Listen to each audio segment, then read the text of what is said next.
はい、皆さんこんにちは、マグロヘッドです。ついにいよいよ満を持してガイアが覚醒いたしました。というのも氷火力パーティーの最後のピースがこのエスコフィエの登場によって埋まってしまったんです。攻撃しないでください。このキャラクター水と氷だけでパーティーを編成すると敵の耐性をマイナス 55% もするという究極の氷サポート能力を持っております。またそれだけではありません。全体回復による耐久枠の兼任、さらにはサブ火力としても一級品でこれでもかとパーティー枠を圧縮しております。この最強サポーター3人の力を宿したガイアが凛冽なるリンブを発動したが最後敵は確実に破壊されます。というように新生ガイアパーティーライデンを瞬殺するパワーをすでに有しているわけなんですが、これはまだまだ始まりに過ぎません。ガイアが覚醒するのはむしろここからなんです。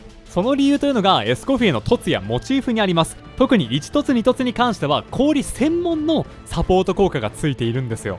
まず1凸、チームのキャラが水元素または氷元素のみの時、エスコフィエがスキルまたは爆発を発動するとチーム全員の氷会心ダメージがプラス 60%、 強いですね。ガイアももちろん強化されます。そして2凸、エスコフィエがスキルを発動すると継続時間15秒の冷静料理を5層獲得します。これを持っているとき周囲のフィールド上キャラクターが通常銃撃落下元素スキル元素爆発で氷元素ダメージを与えると冷静料理を1層消費してエスコフィエの攻撃力 240% 分のダメージを与えます。よくわからんって方もいると思いますが、神格のスキルみたいな感じですね。あれよりさらにバフ量が多くて、ただ5回分だけ使えるよっていう効果になっております。凸すればそりゃ強いだろうと思うかもしれませんが聞いてください。自分語りをさせてください。僕はこれまでねいろいろ葛藤があったんです。というのも例えばシロネンですね。このキャラクターの2凸非常に強いことでおなじみかと思います。見てください。この氷元素の会心ダメージプラス 60% っていう分もついてますよね。これでも葛藤しました。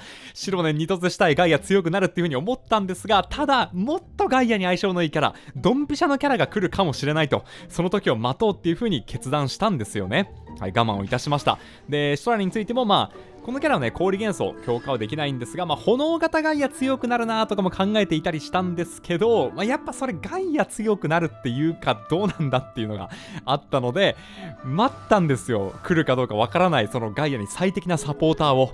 そうしたら僕の願いはついに成就いたしました。エスコフィエがまさにドンピシャ、もう氷ピンポイントで、本来やったらね水も強化してくれよと思ってる方もいると思うんですが、むしろ僕は嬉しくはないんだけど、氷だけだったことで運命はやっぱ感じてますよね。はい、なので今回凸をさせてください。そしてこのモチーフも忘れてはいけません。なんと槍史上ほぼ初、一応あったにはあったんだけど、こんだけね素直な強力なサポート武器っていうのは今までほぼありませんでした。この香りのシンフォニストを装備することで回復を行えばガイアにね攻撃力プラス 32% バフを配ることができます。ガイアは攻撃力アタッカーなのでもちろんこの恩恵もしっかり受けられますから、こちらも引いていきましょう。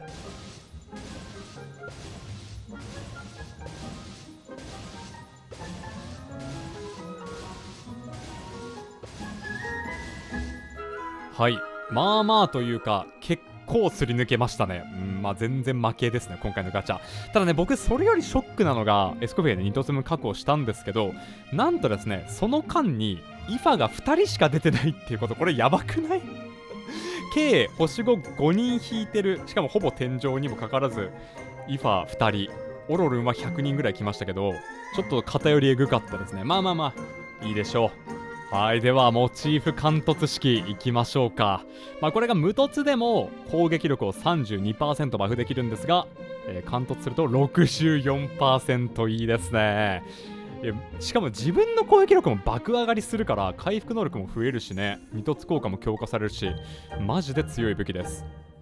でさらに1凸2凸も解放していきましょう。はい、1凸によって氷会心ダメージプラス 60% で2凸によって強力なダメージ加算バフを獲得します。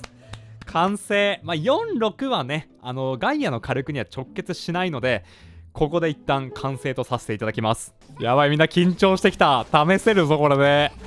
無凸の比較見せてくれって方もいると思うんですが、すいませんこれはねちゃんとした検証動画とかではなく僕がただガイアを軽く伸ばしたいだけの動画なので我慢してください。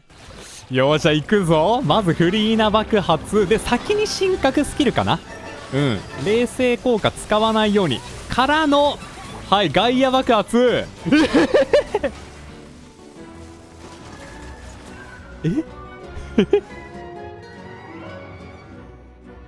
ちょっと信じがたい光景だったのでスローでも見ていいですか。ガイア爆発が13万3000、12万5000、ガイア壊れました。いやまあもちろんね、最初の5発がデタラメに火力高いんで、そっからあとは火力落ちるんですけど、とはいえ最初の5発だけでも強すぎるな。向かっていい13万でしょ。で神格バフ切れたらもう一回入れて、めちゃくちゃだ。耐性がバカみたいに高い非現機構、この機構デバイス、ここならどうだろうか。いやでもデバフもあるからな。デバフが強いんで、いや全然ダメージ通る。もう誰も止められないじゃん。耐性があんだけ高い敵もサクサク溶けてくから。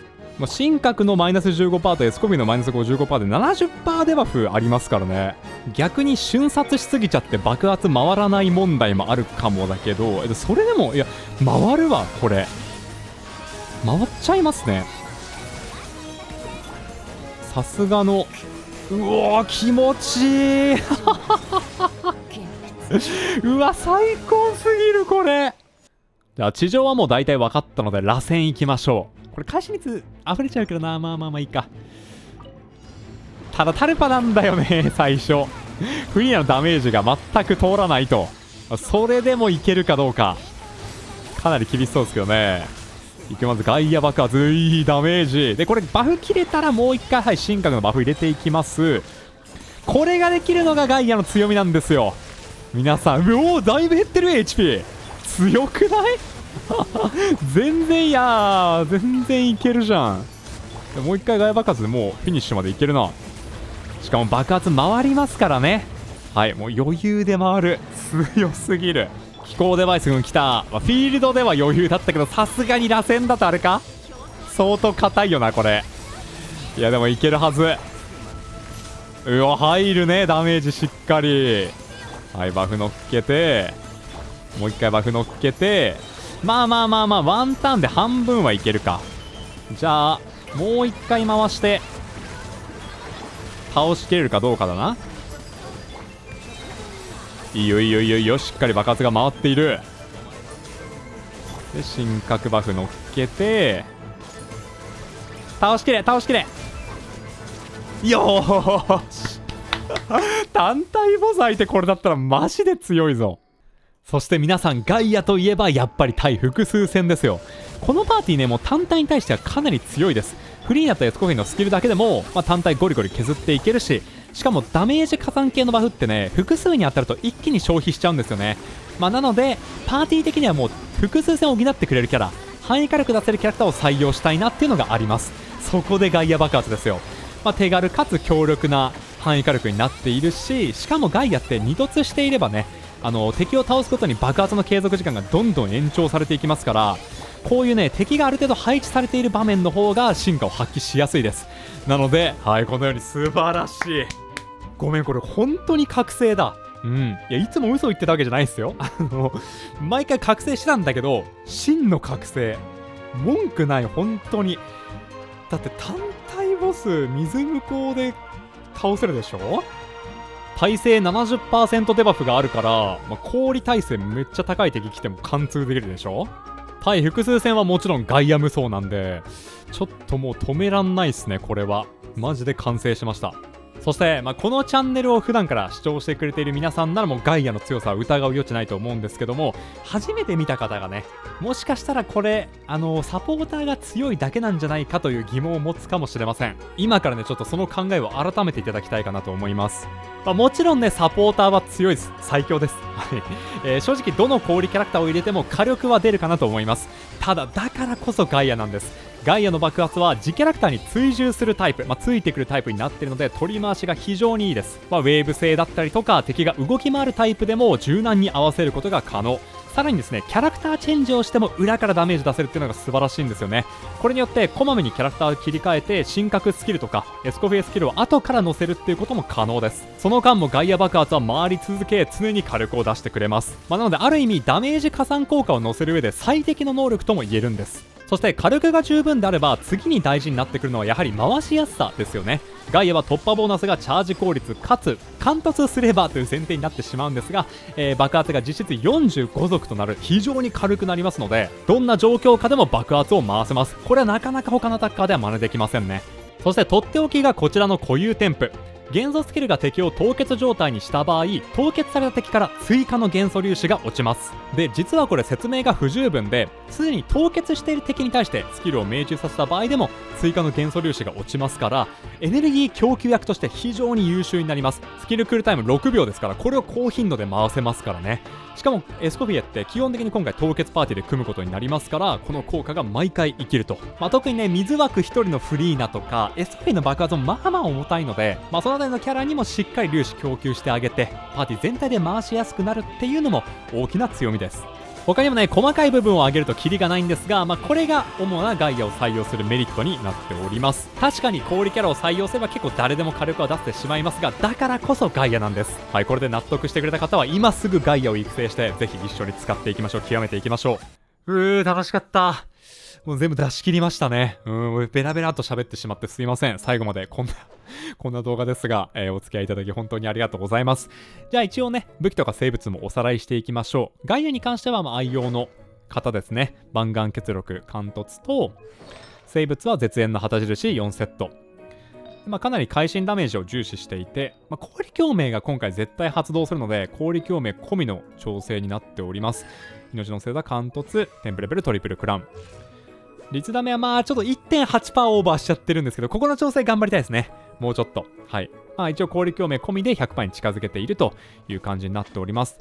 で、神格は実は僕モチーフ持ってないので、草薙の稲光貫突を使ってますね。ただこれね、攻撃力爆盛りできるし、チャージも大量に確保できて爆発も余裕で回るので、使用感とかも考えて結構気に入っております。はい。それ貫突なんで当たり前なのって感じかもしれないんですが、生物は雷金とフィナーレ複合で、実は命の星座5突なんですよね。すいません、なんかこんなん真似できるわけないだろって話なんですが、1突あるかないかはやっぱ一番でかいかな。正直1だけでいいっちゃいい。これさえあればマジでガイアと特に相性良くなるので、個人的にはおすすめしたい。次引けるのいつになるか分かんないですけどね。で、貫突はね、ガイアと特に相性良くないので、意地でも、しないというつもりでいます。はい。で、添付は13、10と。で、フリーナ。はい、今回武器はやっぱ単体水枠だと爆発回すの大変なので西風剣装備していました。で、劇団4セットと星座無突、添付も69と。9なんだ。上げてなかったんだ。やばい、これたまにあるんだよな。上げておきます。はい、貫突します。じゃあバフ量ちょっとだけ低かったのか。